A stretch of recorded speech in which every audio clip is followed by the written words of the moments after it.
Hi everyone. My name is Ezra Star.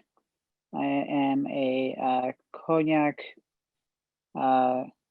expert, and this is Hiroko on here with me. I don't know if you guys can see her. I think at the moment maybe you just see me. Yeah, maybe we can go to the next slide to start. Perfect. Yeah, this is us. I was in the US up until recently. I am now in Hong Kong, and Hiroko is over in New York. So we've got a global version of this little presentation for you.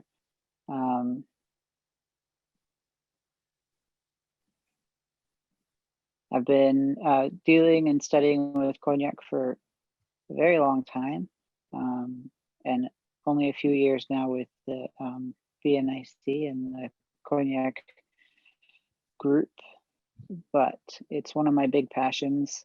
I love it. I drink it quite often. I've been to the region quite a bit, so if you have questions also on that, happy to share. Quite a cognac nerd, but we will not go super nerdy today. We will go as light or as heavy as you guys want. All right, yeah, let's get started. So next slide.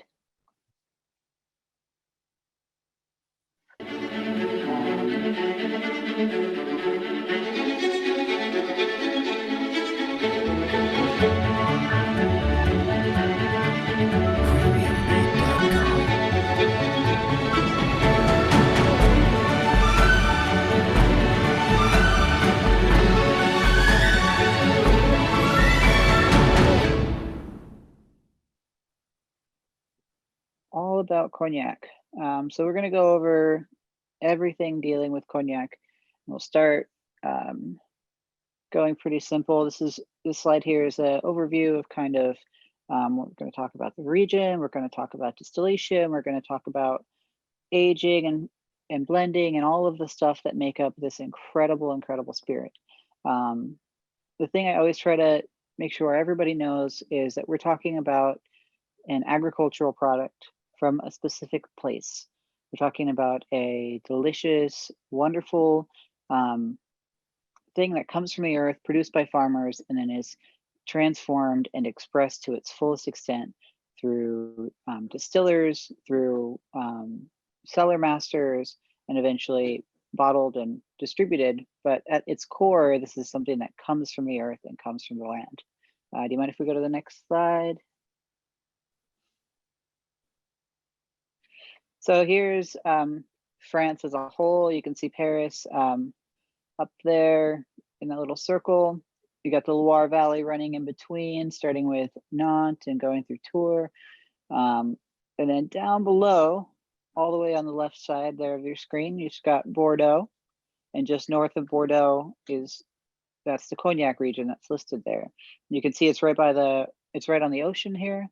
That's really important. It's one of the reasons that cognac became as well distributed, as popular as it is today, is its access to the water. There's a river that runs through it as well that leads and gives us access to that river. That is the Atlantic Ocean, and the river that gives us access to the ocean. So this is a seafaring area that's also inland. So that becomes a really big and important part in what we taste, and a huge part of what is expressed in the bottle. It's what's expressed by the producers of this product. Next slide. There we go. Cool. Just some numbers for those of you that want to geek out on numbers. Don't feel like you have to remember any of these things. It changes every year, but just to give you an idea of what we're dealing with. Local production, 60,000 people. Essentially, we're talking about a town that is just devoted to one thing. So everyone near here, everyone working around the cognac region, for the most part, 60,000 people are working on this to produce this product. 17,000 direct jobs in the cognac region and surrounding the production, and then 60,000 people benefiting from the cognac trade itself. It's the fourth largest French vineyard area, and that's because it takes so many grapes to produce a single bottle. It takes 9 liters of wine just to make 1 liter of brandy, of cognac, eau de vie. which we can talk about the distinctions between those things in a moment. It's the second largest French wine producer, and 10% of all of French vineyards.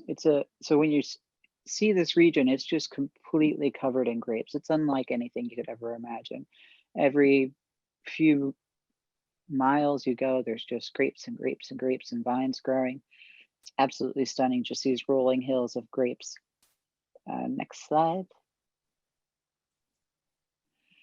Here's a few more numbers for you. 271 merchants, 112 distillers, and 4,333 wine growers. Each of these is represented in a different way by the BNIC, which is the bureau that kind of oversees all cognac production. They're the ones in charge of kind of presenting the face to the world, as long as, in addition to representing the growers and distillers separately. So they all have a voice in how this organization kind of works and what the rules and laws. It's a very beautiful system, actually. But these are the numbers of people producing these things. This is large numbers, just to give you an idea. Like that many wine growers, that's a lot of people. Each one of these fields has tons of people picking, people growing, just a huge business in such a beautiful way. Next slide, please. A little bit of history. So wine has been grown, grapes have been grown for wine production in the Cognac region since the Roman era. In the 1st century, we see really first vestiges of wine production. 11th century, well known for its trade in wine, as well as salt. Salt was a really large portion, really large part of what made Cognac as a region so well known and so important in the Roman era and a little after. But the grape production and the wine production was really, really important as well. Mostly sweet wines, mostly like drinking wines. None of this had been distilled. Around the 16th century, the Dutch came down, they had their copper pot stills. They brought that everywhere they went. They thought it was a lot easier than carrying wine. So they really brought the stills to the Cognac region. It's around the 16th century. 17th century is really the beginning of double distillation, that's when they're refining and taking this idea of throwing things in the still, concentrating it, taking this juice, making it easier for distribution, making a product that is useful for ships. But around the 17th century, it really starts to be refined and starts to come together more as what we know it today. So 19th century, towards the kind of the end of the 19th century, 1860 through 80, somewhere around there, phylloxera started. That's when this small little louse came from the Americas, started attacking the rootstock of French vines, and really, really devastated the region. It had a huge effect on how people drink around the world. Prior to phylloxera, Cognac was one of the largest distributed spirits in the entire globe. It was such an important part of cocktail culture. It was such an important part of drinking culture, especially in the United States. And you can see that in this slide. It says before there was 282,000 hectares of grapes being grown, and 20 years after there was only 40,000. So that can show you just really how massive this was pre-phylloxera and how devastating this little louse, this little bug was to not just the region, but just the way that people drank. And it's come a long way since then. You can see right after that in the 20th century, a delimitation of the region and rules that came about governing what is the production. The crews were established post World War II as well. So you can, or during World War II, and you can see really that's when they're taking this idea of what was being made and really refining it and really claiming it as their own. So really important during the 1800s. By the 1900s, they're really producing something that is what we know today, and it's grown since then. So these hectares that existed that died off, that has grown back massively. Production now is higher because of modern techniques, but that producing that much wine, and covering that much space during that time period is massive. It's unlike anything you could imagine today. Next slide, please. So this is a map of all the crews. So it looks kind of like a bullseye. If you go to that little dark center right there, there's Gonzac, but just north of that, right on the border of this like little kind of lighter orange color and of the darker orange color, that's the town of Cognac. And that's where everything comes from. And you should kind of see there's this little river that snakes out into the ocean. That is the Charente River. That's really like how a lot of distribution happened. Cognac would be produced in the center of the town and be brought in towards that river and then exported out through that river. That makes it massively important outside of other regions where spirits were being produced, because you have a way in and a way out. So in that dark center right there, you've got the Grand Champagne region. Just below it in that little lighter color, that's the Petit Champagne. You've got Borderies up in that little brighter orange spot. You've got Fimbois, then Bombois, and then Bois Ordinaire. And these are all kind of emanating out. And the reason they're separated this way, it's actually a pretty amazing story. Initially, people had kind of separated out into these regions. They knew that certain soil types tasted a certain way. They knew that grapes and eau de vie produced in certain areas tasted a certain way. But once towards the early part of the 1900s, 20th century, there was a person who came in and actually did studies and found that these regions were different because of the soils. So this is one of the only other places, this is the only place outside of the Champagne region, northern France, allowed to use the word champagne. And it has to do, it's an old word referring to field. They believe there's still some debate about that, but essentially it has to do with the soil type being this chalky, beautiful soil that's really great for grape growing. So you've got super chalky soils in the middle with the Grand Champagne. Then you've got Petit Champagne, which is a little less chalky. Borderies having a little more stone. And then as it goes out these regions, it gets into more sandy, more salty soils. So if you end up on the outer part in these Bois Ordinaire or Bois, I forget the other name, so the little section right on the outside, it's got a couple names. One's classic, one's more recent. Bois Terroir, sorry. You've got areas like Ile de Ré where they produce these super salty, delicious, strange cognacs that are very influenced by the ocean. So ocean influence versus land is happening quite a bit as well there. Next slide, please. It's strictly regulated, and the reason it's regulated is so that consistency. In the 1800s, there were all these fake kinds of cognac. There were cognacs being produced all over the world that were not real cognacs. And so by creating this regulation, they created a quality product that people could rely on consistently. And there's two types of regulations that exist. There's the GI, which is on the European level. It's the geographical indication.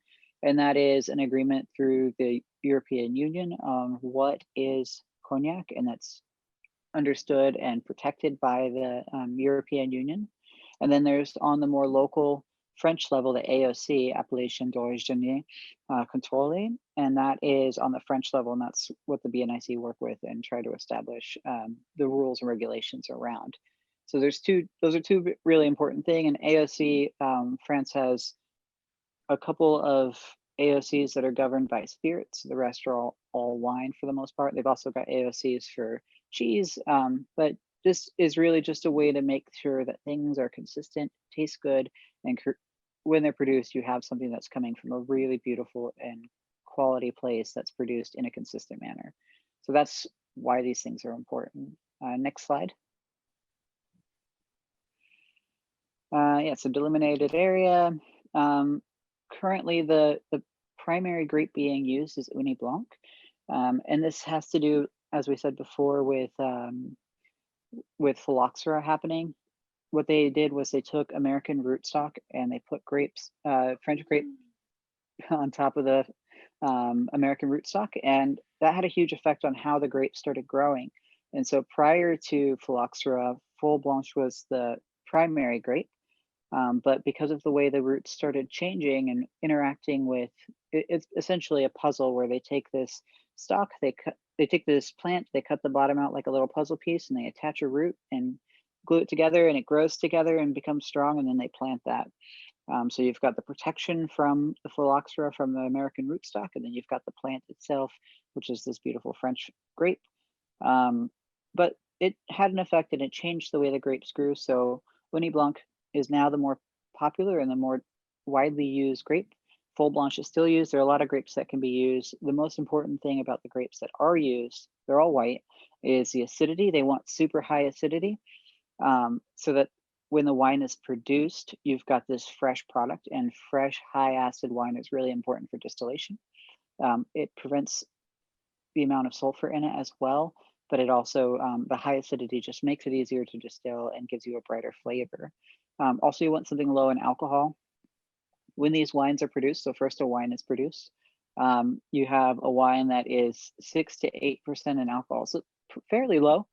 And the reason for that is if it's super high alcohol, you have all these other flavors that come off. But if you keep a low alcohol, then you can really take your time and pull out that heart of the wine and pull out the most beautiful section of it. Next slide. So share and taste distillation. It's this copper pot still. It's always double distilled, which means they'll run it through the distillery will run it through once through the still. Then they will take everything out, scrub the still down, put it back in, and run it a second time. Each time, they're basically trying to take more and more of the center. They'll do it. The first run is to separate out as much of the wine and the water as they can. And then the second one is to really refine it and get that beautiful center flavor of that wine. And as I said before, it's 9 liters of wine to 1 liter of cognac. So, you know, that's why there's so many grapes being produced. That's why this is such an important grape growing area and why it takes so much land masses, because to get the amount of grapes needed to produce the amount of cognac desired, it just takes up a lot of land. It takes a lot of people to do this. Next slide, please. Here's an example of the distillation. When I first saw this in person and when I first saw this on a slide, it was a little confusing, but essentially what happens is wine comes in and it goes into this wine preheater, which is just, it's a container, a copper container filled with filled with wine. And these pipes just go through it and the pipes heat up. And so it gets this preheater warm. And then it goes through the preheater into the boiler. You can see that little bottom pipe that goes down to the boiler. And this is with open flame. This is an important part of cognac. So these are copper pots heated by open flame. I used to use wood. Some places still do, but also gas is the more popular thing now. So what happens is they boil it in this pot. They have this warm wine coming from this preheater, which is really just storing it and heated up by the pipes that are hot, going into this boiler, and there it's boiling. And as it steams, it goes up into the still head, catches in a swan neck, like a cold glass of water on a hot day where you get the beads on the outside. Well, that's happening invertedly inside of the still head, drips down into the swan neck and goes through a pipe through the preheater, but it doesn't touch that wine at all. And then into the condensing coil, which is filled with cold water. I don't know how much you guys know about distillation, but this is just an overview and something that a lot of people get super nerdy about. But just to give you an idea, it goes through some pipes, gets heated up, comes back down as vapor. The vapor gets condensed and then it gets captured. That happens twice. So they'll do all this twice. Next slide.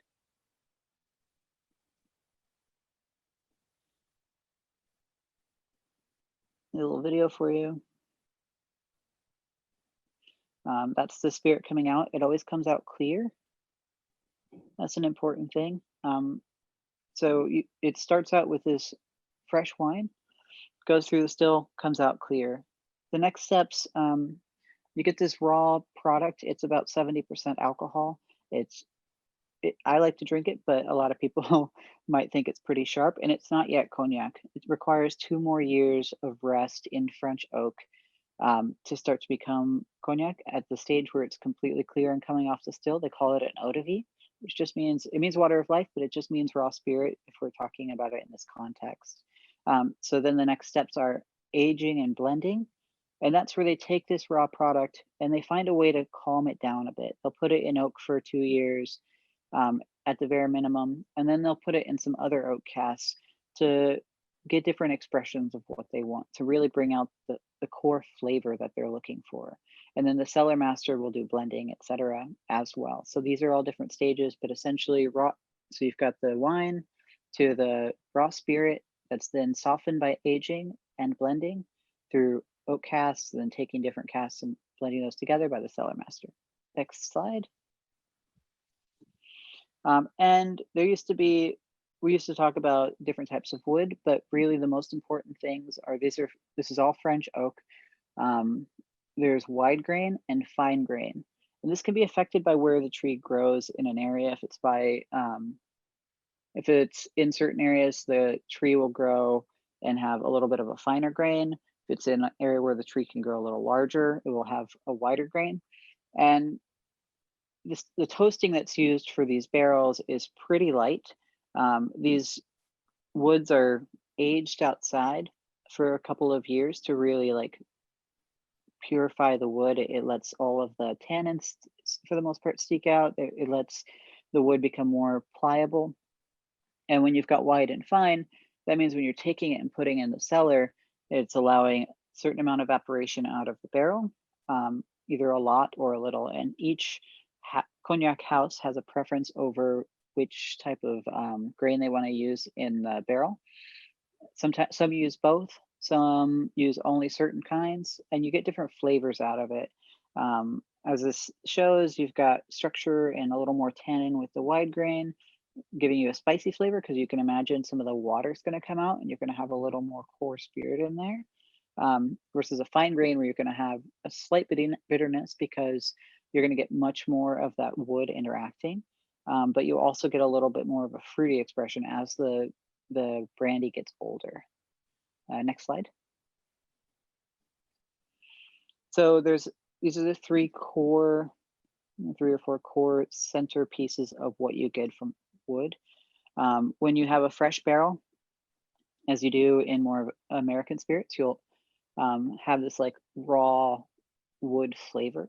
Cognac doesn't necessarily want to go for that. So they will use some fresh barrels, but they also want to use barrels that have been used for a while. So they'll usually start the process in a fresh barrel just so they can start getting that barrel used, but they'll often transfer it almost as soon as they can to barrels that have been around a little longer. As a barrel is around longer, you get different flavors. You get more vanilla, more eugenol, which is like the clove and like baking spices flavors. And then you've got these, what they call furfural and lactones. And that's just kind of more smooth characteristics, more like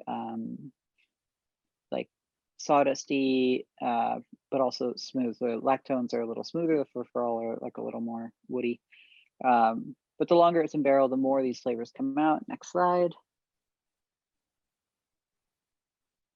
There you go. So as I said, the longer it's in the barrel, the more these flavors begin to be expressed. Cognac in a barrel is not, the longer it's been in a barrel does not make it better. It's just whatever the core of that distillation goes for. So that's the job of the cellar master, is to figure out what the flavor is at its height. Some cognacs can be aged for 50 years, some can be aged for 10 years, some can be aged for only a couple of years, and that has to do with what's in the grape, has to do with how it was distilled, and it has to do with the barrels as well. So 10 years, you've got these baking spices, chestnutty flavors. At 20 years, you start to get more floral and chocolate notes, as well as preserved lemon. Here at 30, you've got cigar and leather and still some more nuttiness. And then at 50, it really starts to change. And go a little more fruity and passion fruit. but not all cognacs can handle this. They call it rancio when it starts to get that passion fruit flavor. But what the cellar master's main job is to find out where exactly this particular spirit they're playing with lives and what it should taste like. Next slide. Aging and blending. So this is the important part. So the cellar master will take different expressions and they'll want to make a consistent flavor, and they'll want to really express the heart of their brandy, of the cognac they want to make, by using this blending technique and aging according to what each individual spirit wants to be. Angel share, they lose about 31 million bottles per year to evaporation in the barrel. Essentially, as the spirit evaporates, they're losing some up into the air, and what remains in the barrel is really the concentrated ultimate expression of what that grape was meant to be. Next slide, please. Consumption, here we go. This is just kind of an example of pairing. You can download the app. There's an app as well that the BNIC has created, all about pairing. This is just, we're going to play with this today. We're going to get to taste this, so we won't stick here for very long, but you've got the VS, which is 2-year-old at minimum, VSOP 4-year-old at minimum, XO, which is 10-year minimum. And you'll see that a VS can be absolutely beautiful and stunning just as much as an XO. It's not really about the time and barrel. It's about what the cellar master is trying to produce and what the ultimate flavor of that spirit is meant to be. Next slide. Aroma wheel, this is to give you an example kind of how long it's in barrel and kind of what it turns into, but also just something to work with to think about what flavors may exist. Next slide. In order to experience cognac's full range of aromas, we recommend to use a tulip glass, or if not, a wine glass. The funnel shape of the tulip glass opens outwards to gradually evade the aromas of the cognac without letting the alcohol overpower the overall impression. Fill your glass with several centiliters of cognac. There's no need to overfill your glass to awaken your senses. So that's just an idea, so that we have this idea of a snifter.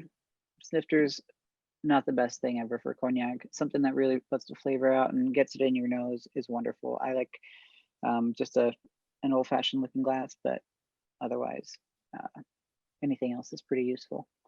So we'll pass it off to Hiroko here to start her presentation. Hiroko? Okay. Yeah, thank you. Hi, everyone. I'm Hiroko Shimbo. I'm a chef consultant, chef instructor, authority of sushi, and you got the sushi experience, my book. So I will show you, and today it's very just delighted that I'm learning so much about cognac and pairing this with sushi in my area. Okay, so I will show you the two sushi. One is that, can you change the, do I have to do that? Can you change my, wait. My screen is disappeared. Can you help me? Okay. Okay.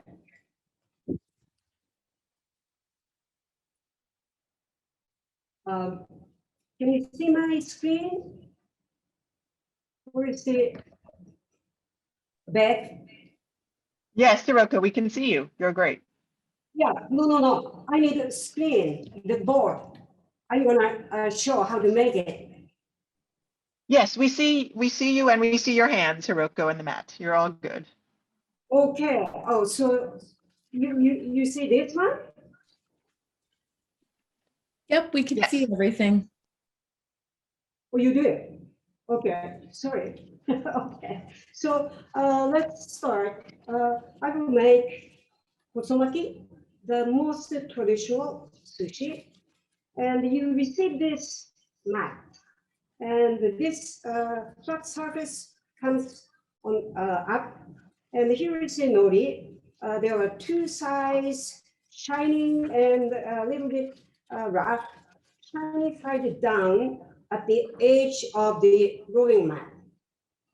And here, this is very small sushi, and you grab the rice about 3/4 cup and make a kind of egg shape, and then put this on top of nori, 1/2 inch below, and then make a band of rice. Okay, and then this needs to be spread evenly. So just roll the rice towards you. But the top 1/2 inch and the bottom 1/2 inch, it's not filled with rice. Okay, and usually we will add some wasabi. I'm gonna make salmon otomaki. So here, the piece of salmon cut into strips.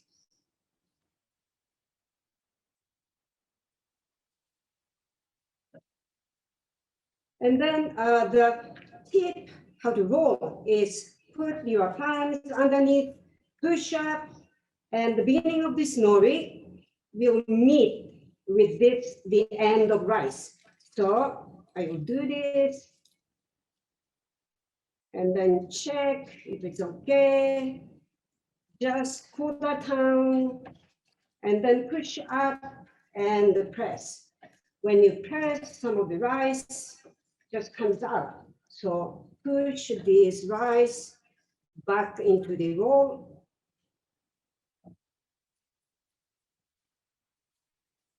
And then here, this is the otomaki. And let me cut this. And always we cut into 1/8, which means start with 1/2 and 2/2 into quarter part, and each in 2 parts.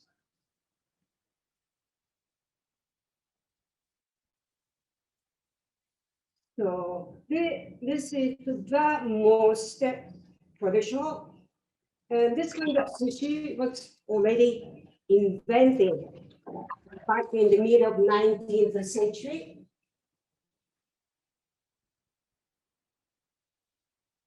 And here you go. And I will make 1 or 2 nigiri sushi. So everyone loves nigiri sushi. Nigiri sushi is a rice squeezed little in a bowl. And here I will show you just how to make rice. So this is the piece of rice. Put it on the bottom of fingers and make a depression here.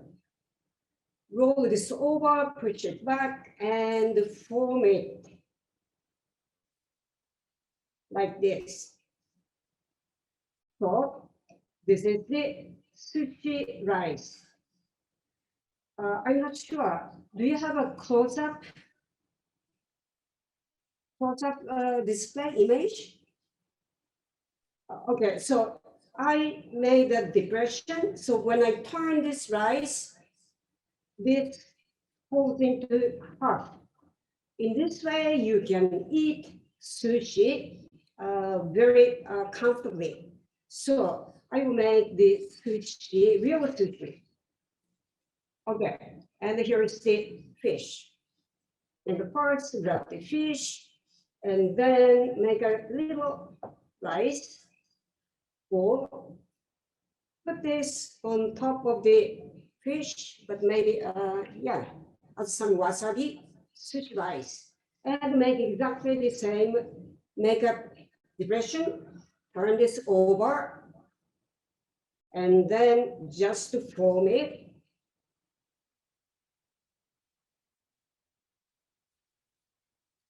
Okay, so this is the nigiri sushi. And today I have chosen particular fish for each cognac to pair. And remember that sushi is composed of sushi rice, a slice of fish, seafood, tiny amount of wasabi and soy sauce. So each of these elements has its own flavor. And as a one sushi piece, it has 5 distinctive flavor characteristics, and each has more sweetness, each has more metallic flavor. So the reason for the particular choice of fish for each cognac is just to balance the 5 flavor of sushi and the 4 flavor of cognac. And by doing so, we can create the best gastronomic experience. So, and I said 5 flavors. So saltness? Saltness usually decreases the astringency and increases the sweetness. Acidity highlights sweetness. Bitterness actually makes things more even better. And the spiciness, we increase the bitterness, acidity. So I am playing these flavors to pair, to make a perfect pair. Okay, so I will see you at the sushi pairing, and this is exciting. Thank you. Amazing. Thank you, Hiroko. You're making me want sushi very badly. And I have tried making sushi and I am not nearly any good at it. Oh, thank you. So Hiroko decided to do some incredible pairings here. So we'll start with the first one, which is Bosch Gabrielson VS Tricors. And this is a really cool cognac. It is best-selling in Scandinavia, which is pretty interesting.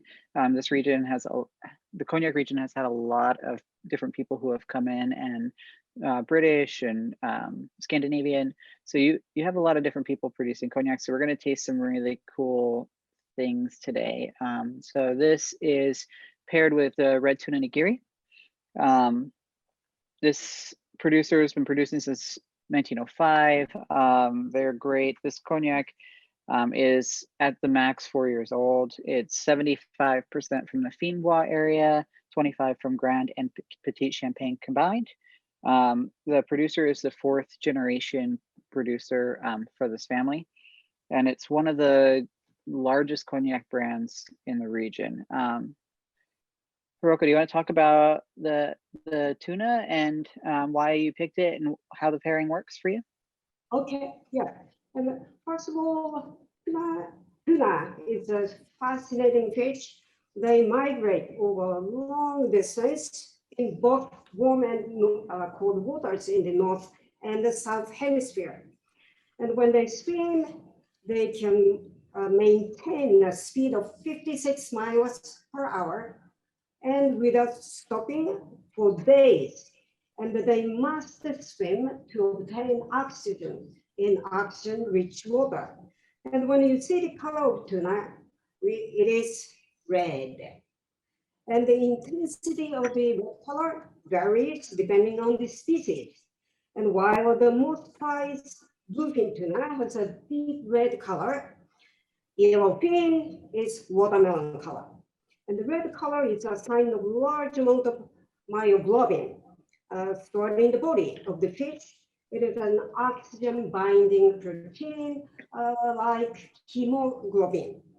And the flavor profile of the tuna has a low key sweetness and umami, and some metallic kind of flavor that I describe somehow spicy or bitter.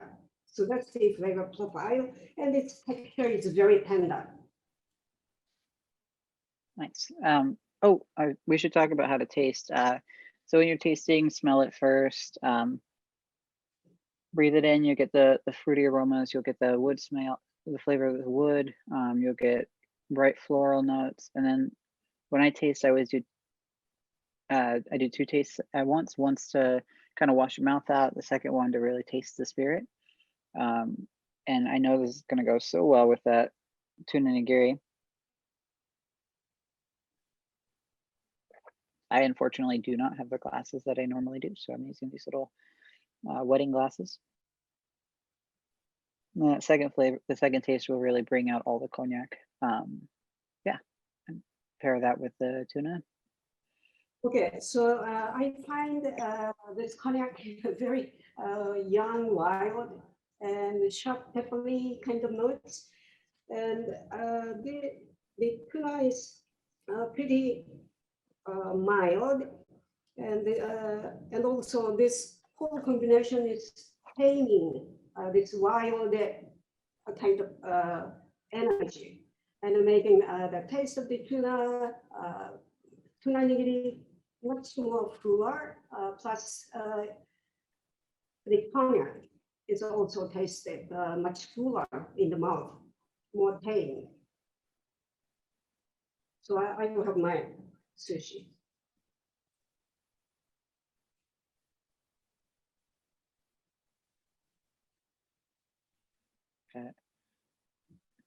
Yeah, so the tasting notes I get is really similar. Yeah, peppery, spicy, young, bright. This is a very classic VS, but also just has a lot of flavor. You can see just because it's a VS doesn't mean that it's not as good as an XO. It has its own expression. It has its own bright flavors, and it definitely gets you and pairs with that tuna so well.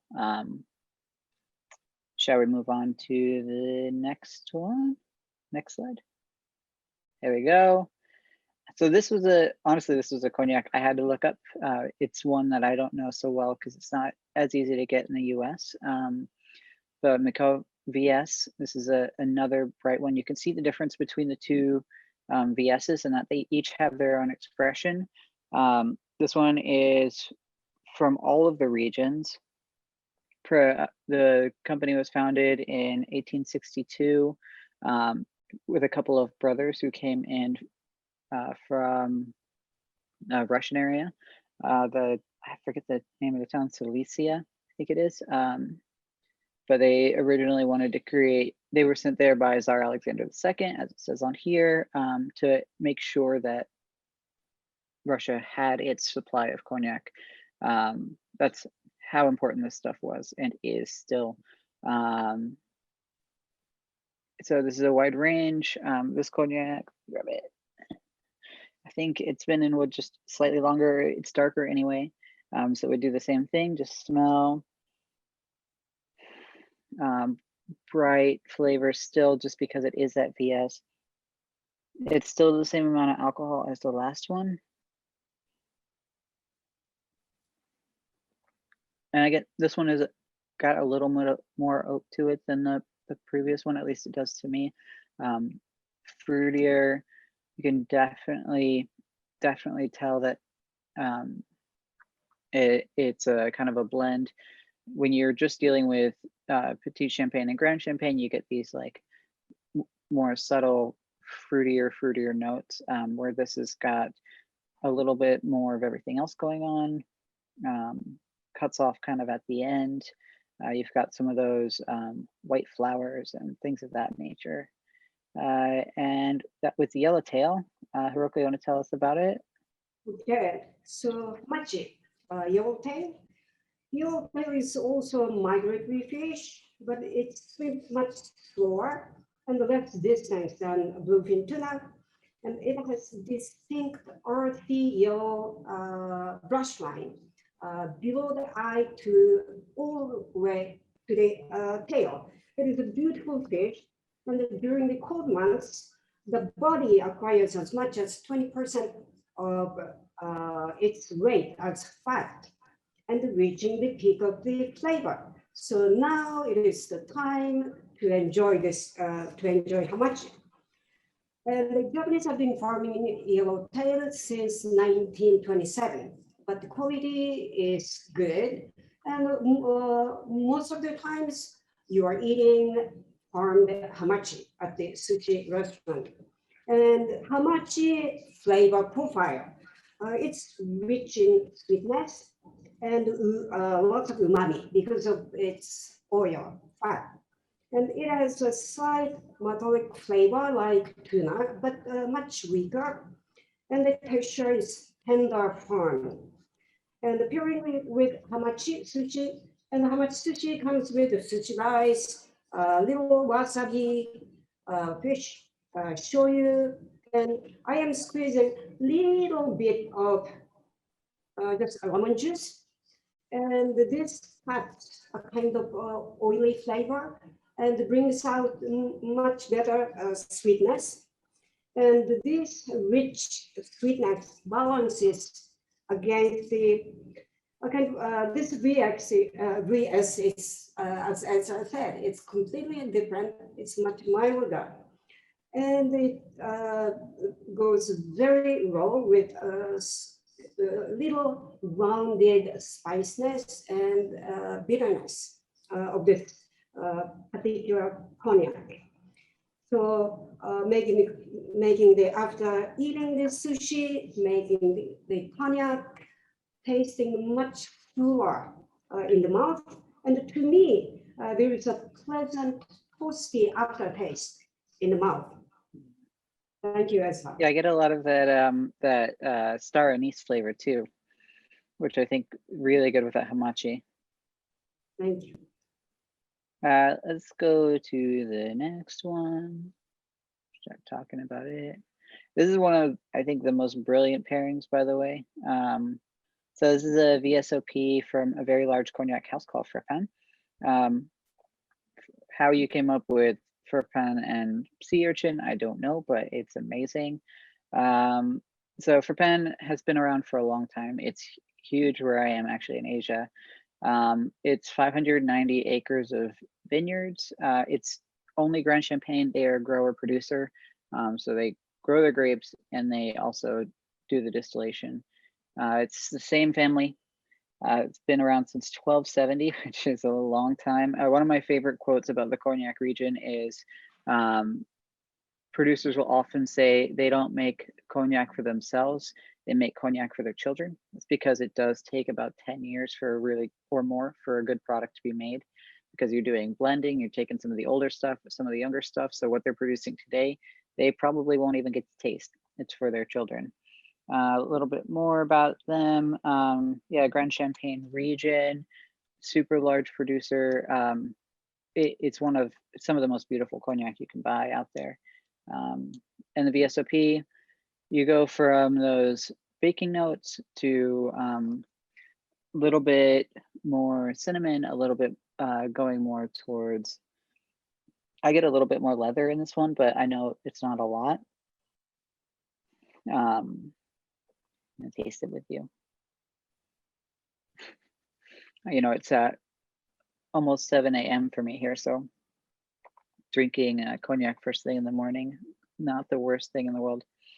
But I do get a little bit of spice. You get a little more of that oak, a little bit more of that roundness, and it's the same amount of alcohol. As it's an ideal way to start the day for sure, especially with 4 cognacs. Yeah, but it has a little bit more alcohol. It has a little bit more substance than the others, just because it has been in that oak for a little longer, and some of the those darker, richer fruit aromas are starting to come out in this one. Hiroko, all you. Okay, thank you. Yeah, this is very just a round mouthfeel and just a toasty sensation. I love this. Okay, so uni, I take uni. Some of you may feel like that about uni. Oh no, I don't like the texture. It is true, the texture rather different from other food, and it's a big issue for uni. It can be loved or hated. So once the edible part, the goners here, are removed from the shell, oxidation begins, and the uni start to melt kind of very quickly. And in order to prevent this, uni is soaked in water to which alum is added. This fixes firms up the texture and extend the shelf life. The downside of this treatment is that uni loses its briny flavor and just takes some astringent flavor from the salting liquid. Okay, so uni flavor profile, it has sweet and extremely creamy mouthfeel, and uni is pulp, so it's rich in umami. And you will notice some astringency in this uni, but from this treatment. So pairing uni nigiri sushi. This nigiri sushi with rice, little wasabi and everything. And so very rich and creamy sweetness complements to this very round mouthfeel. I noticed that nice honey. It just goes very well together. And I want to know how you guys find out this pair. Thank you, Ezra. Yeah, this is a brilliant pairing. It definitely does taste like you're pouring honey on that uni somehow. Somebody asked if the pairing should be with the rice or without. What's your opinion, Hiroko? Yeah, with the rice, because here I am looking for 5 ingredients of sushi, and the sushi rice has everything: acidity, sweetness, not three, sweetness, acidity, and saltness, and shoyu adds some bitterness, and wasabi adds spicy flavor. And yeah, we need everything inclusive. Amazing. Yeah, I'm jealous of anybody eating and drinking this right now. All right, let's move on to the next one, which is one of my favorite producers of all time. I am a huge fan of Camus. They make some of the best cognac out there, I think. And yeah, wonderful, wonderful. So this is Camus XO and Salmon. Camus was founded in 1863. It's entirely family owned, 5 generations. They are incredible cognac makers. Their blending techniques are really interesting. They're very famous for using a lot of Borderie in their cognacs. And Borderie has this flavor that is extremely bright and extremely fruity. When you taste a Borderie, you know that you're tasting it. It stands out more than anything. So as you taste this cognac, you'll get this bright, almost like plum flavor that comes out that almost tastes like somebody put a little bit of mandarin on top of plums. That's the flavor I always get when I taste Borderie. So this is a blend from different regions. It says on here that it's Ile de Ré. I don't entirely know that, but I'm going to go with that it is. Ile de Ré is one of those islands that sticks off the side out into the ocean, and they produce extremely salty cognacs. It's because it's on the island of Ile de Ré. It's got so much evaporation and so much salt that even in the caves where the cognac is being aged, there's salt on the ceilings. So you have some of that brininess coming through, but then you've also got that undertone of that Borderies. Let's taste it.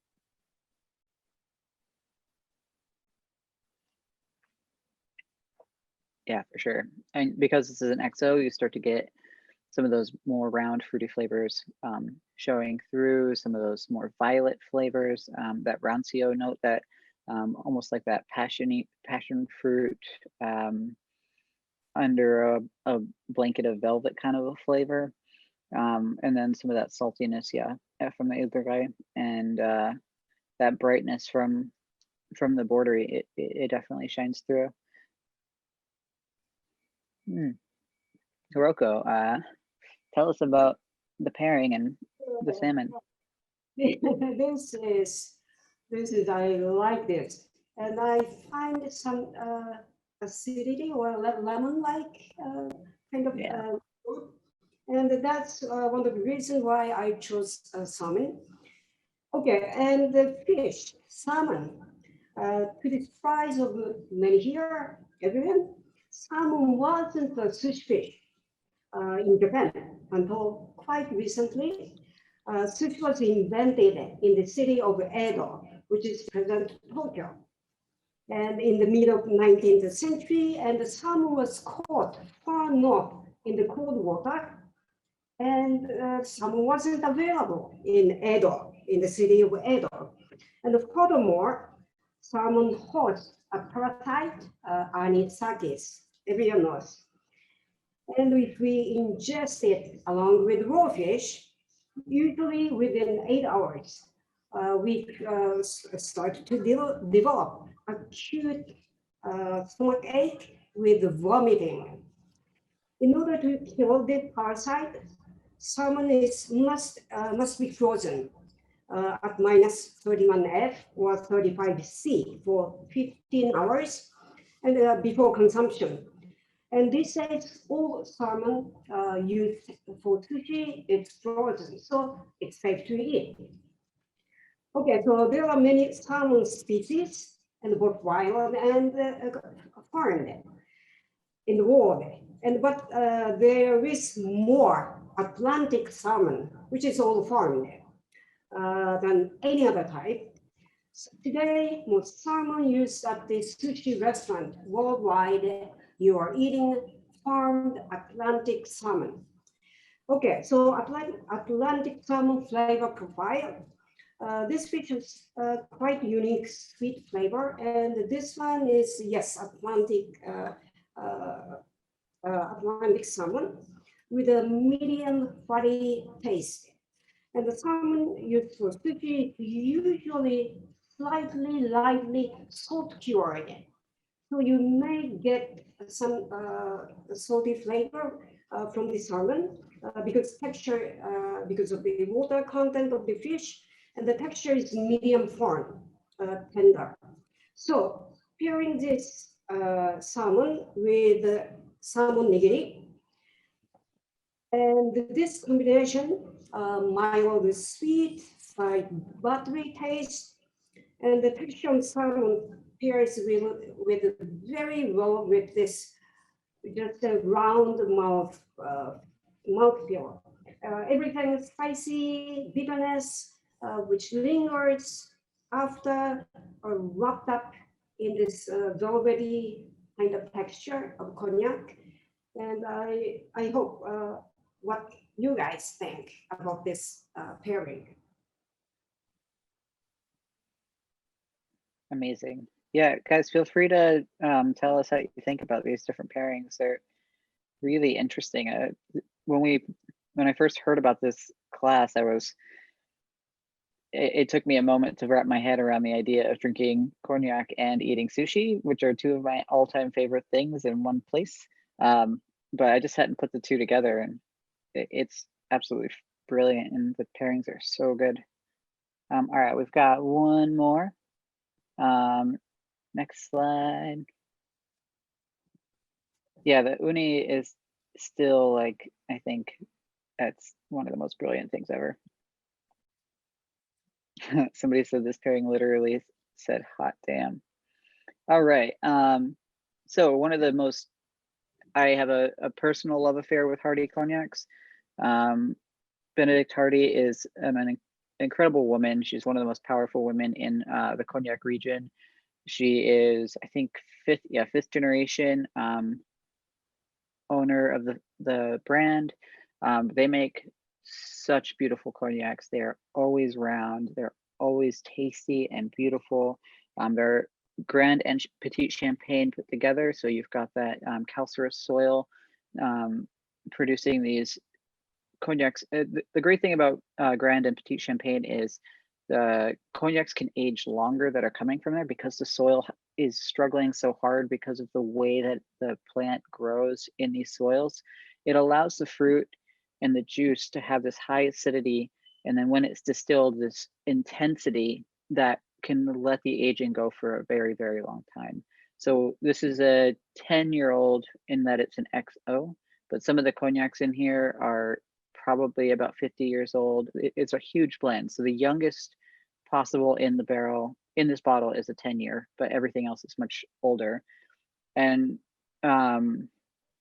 Hardy produces these cognacs and they blend it together in such a way that it just is always round and powerfully expressed, and really, really talks to the regions of the Champagne. So the Petit and the Grand Champagnes really, really get expressed here.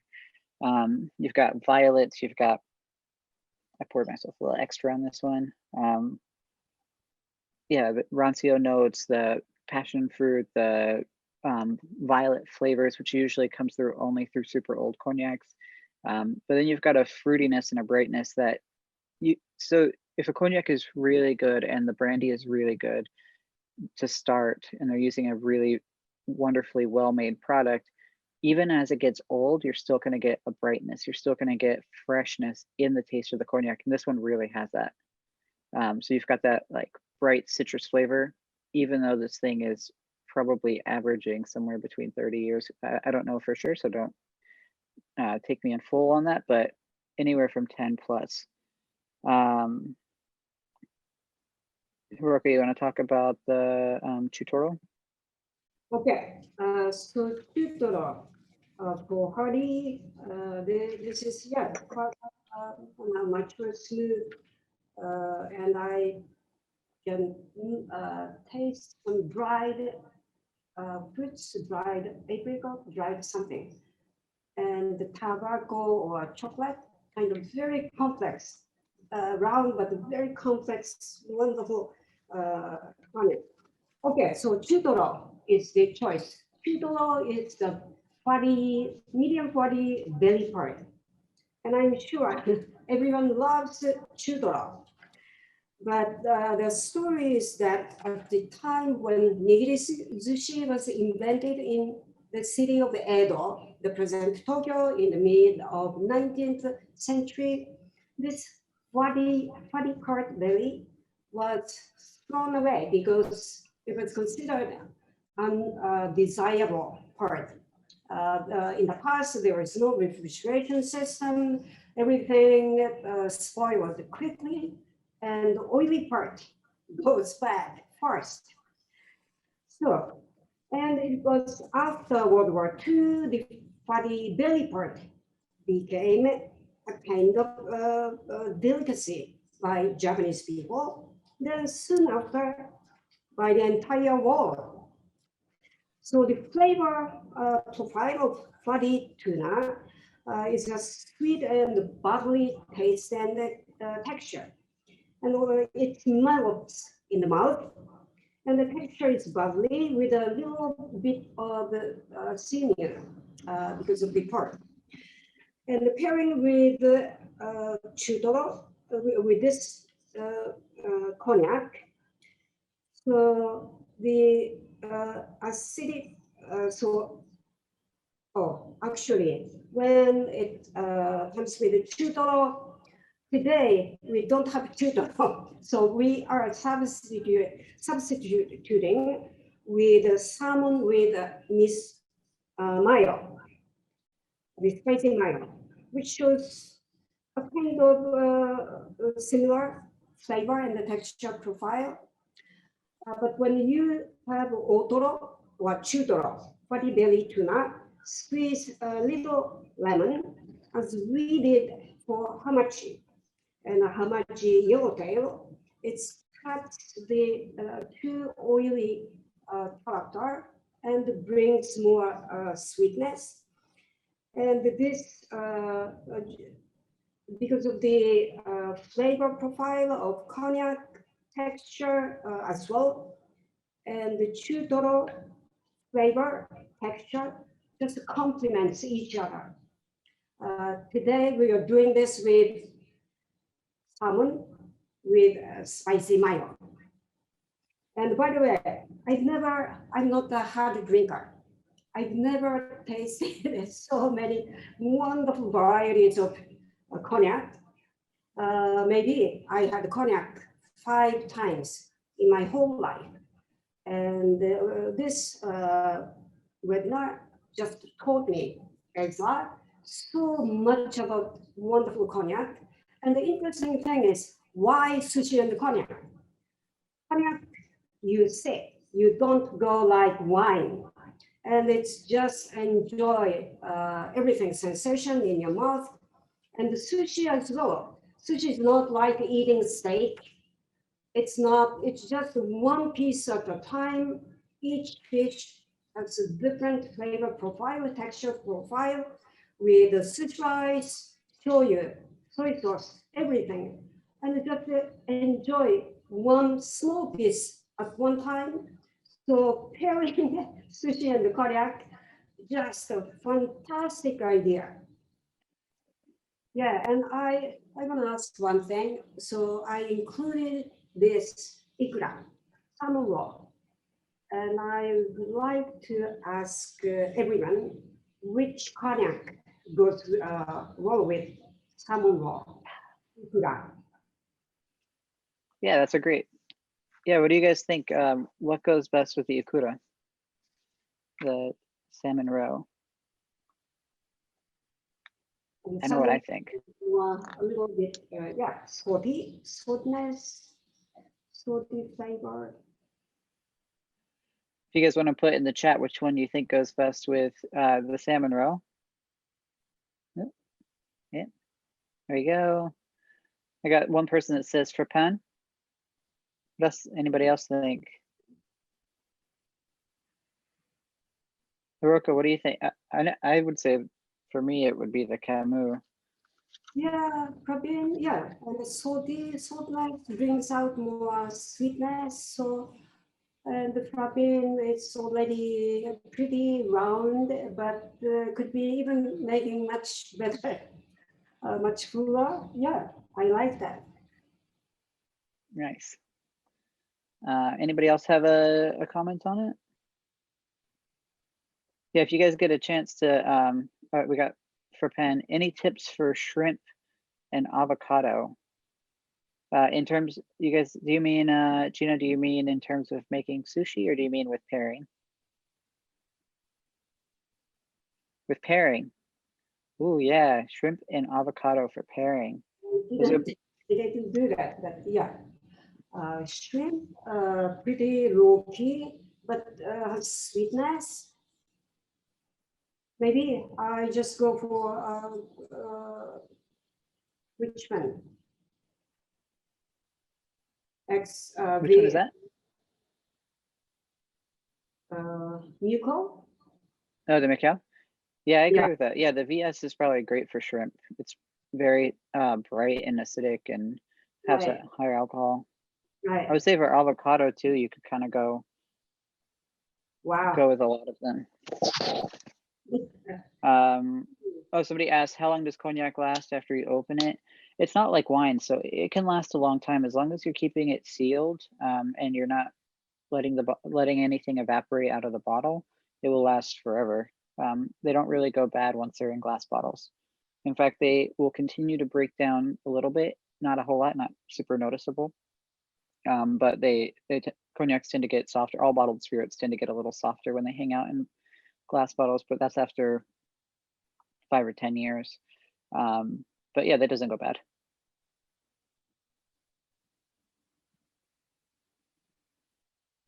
Awesome. Well, I don't have anything else. Hiroko, do you have any last few points you want to talk about or any other? And as I said, just these 5 cognacs has completely different characteristics, flavor profile, everything, and they're equally wonderful. And the next time when I go to my favorite sushi restaurant in New York City, I will ask the bartender, do you have this cognac? And because I'd love to try this again, not making by myself, but sitting down and relaxing, so I'm in heaven. So Yeah, I want to go there with you. Maybe I'll fly over as soon as I can. All right. I want to thank everybody for participating. Just reminding you that you will get we will send you a copy of this video. And thank you so much for participating and joining us. And hopefully we introduced you some things you never really expected with both cognac and with sushi and how they can go together and hang out. Thank you guys. Thank you, Hiroko. Thank you, Ezra. Thank you very much, everyone. Thank you guys.